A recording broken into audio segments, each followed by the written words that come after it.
बोलिए सीताराम जी महाराज की, बागेश्वर बालाजी महाराज की, सदगुरुदेव भगवान की।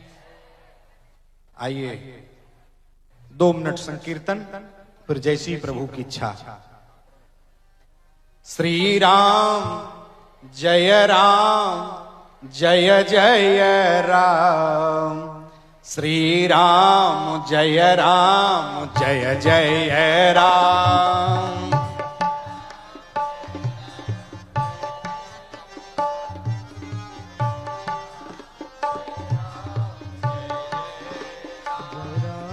श्री राम जय जय राम, श्री राम जय जय राम।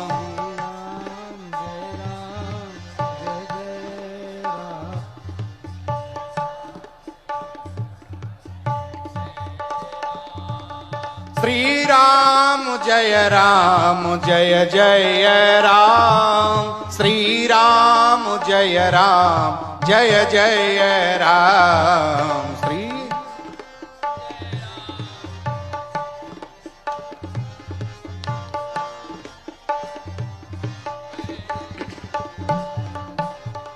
बोलिए हनुमान जी महाराज की जय। से आज हम सब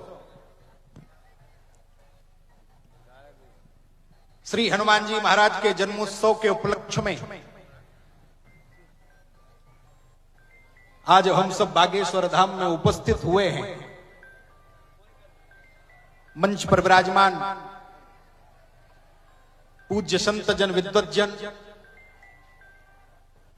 आइए जिस प्रकार से अभी हम सबने हनुमान जी महाराज के बारे में चर्चा सुनी, हनुमान जी महाराज की चर्चा सुनी,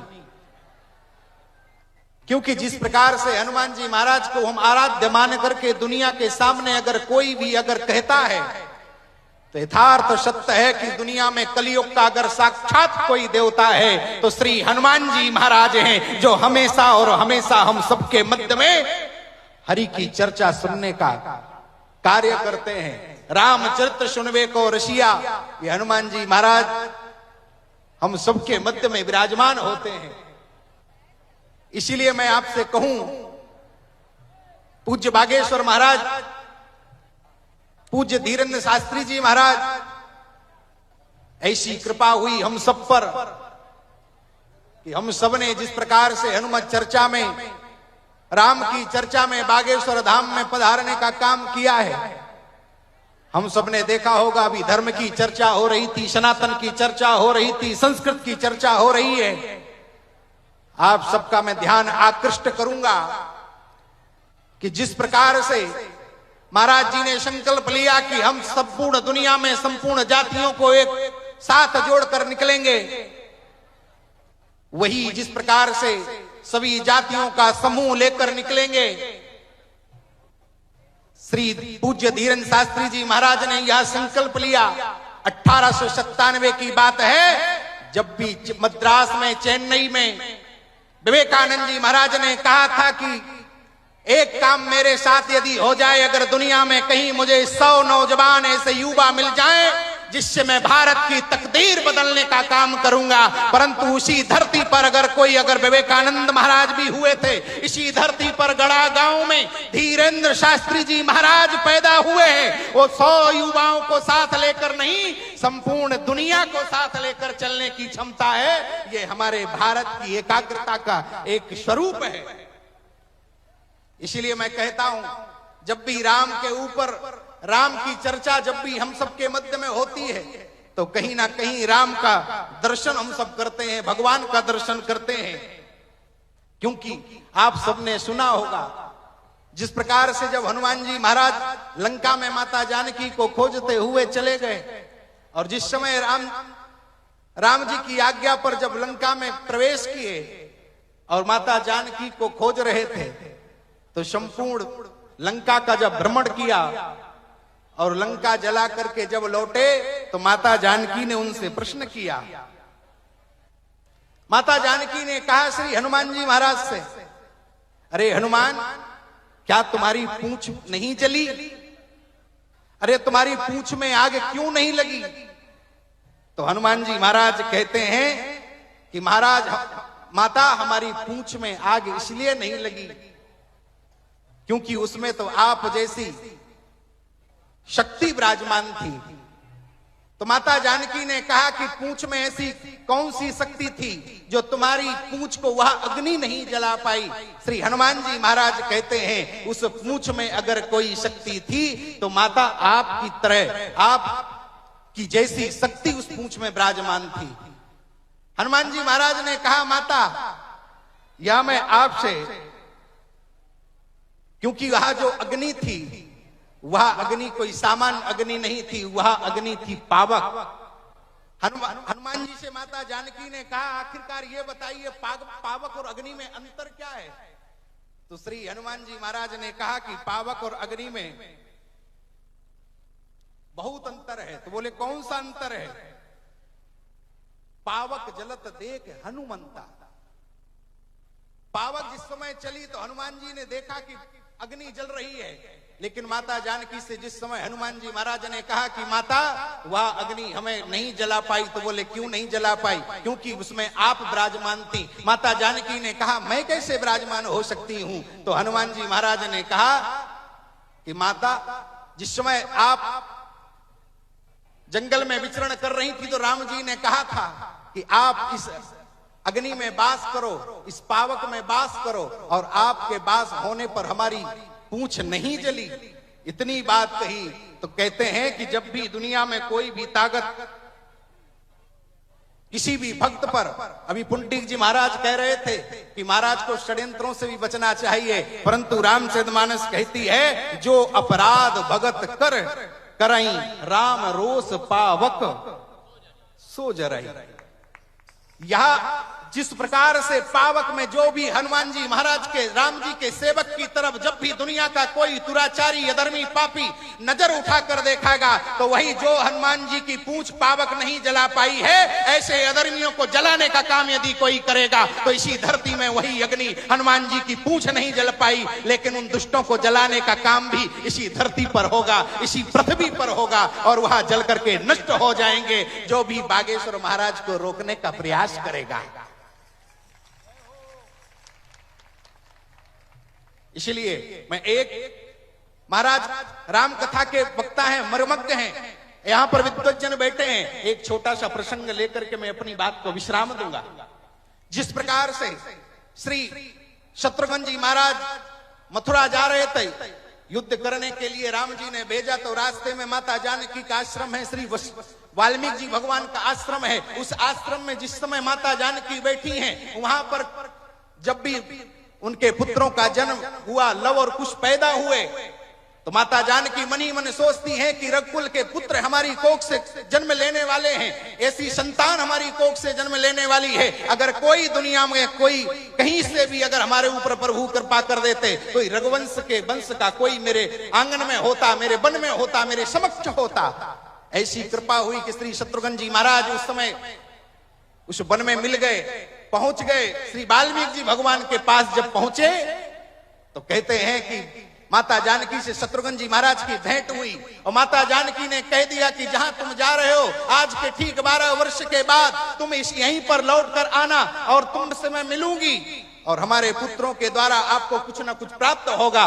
तो माता जानकी ने ऐसा आशीर्वाद दिया, शत्रुघ्न जी को लगा कि इतना सुंदर आशीर्वाद अगर कोई देने वाला है, इसका मतलब मैं लवणासुर को जीत कर लौटूंगा। और वहां से जब समय मथुरा के राज्य में जब पहुंचे तो श्री शत्रुघ्न जी महाराज ने उस राक्षस को मार करके 12 वर्ष जब हो गए तब लौट कर जब आए श्री लवकुश जी महाराज वहीं पर राम कथा के मर्मज्ञ बनकर बैठे थे, राम कथा सुनाने का काम कर रहे थे। और जिस समय उस 12 वर्ष में जो अवधि पूरी हुई वहां पर शत्रुघ्न महाराज मंच लगा हुआ था। महाराज शत्रुघ्न जी सामने पहुंचे, माता जानकी ने शत्रुघ्न जी से कहा ऐसे शुभ अवसर पर आए हो, वो मैं सोच रही थी कोई रघुवंश का होगा, वो हमारे इस आंगन में होगा, हमारे लवकुश से कोई कथा सुनेगा।